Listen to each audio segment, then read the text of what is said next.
ৰোজাৰ দিনত ভাতৰ থালৰ পৰা ওলাল পোক। আল্লাহৰ গজব। দিন দুপৰে ভাত খাব লোৱা এজনী মহিলাৰ ভাতৰ থালিৰ পৰা ওলাল পোক। আল্লাহৰ আদেশ নামানি ৰোজা ভংগ কৰাত আল্লাহৰ অভিশাপ। এইখন অসমৰে ঘটনা এয়া। মহিলাজনীয়ে আল্লাহৰ আদেশ নামানি দিনৰ ভাগতে খাব লৈছিল ভাত। তেতিয়া দেখা দিলে এই আজব ঘটনা।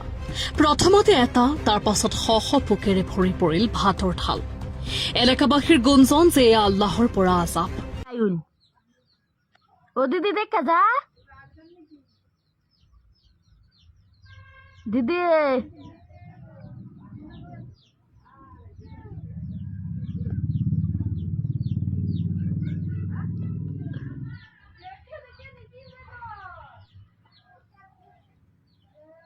ও বাবি আইবা নাই না জলদি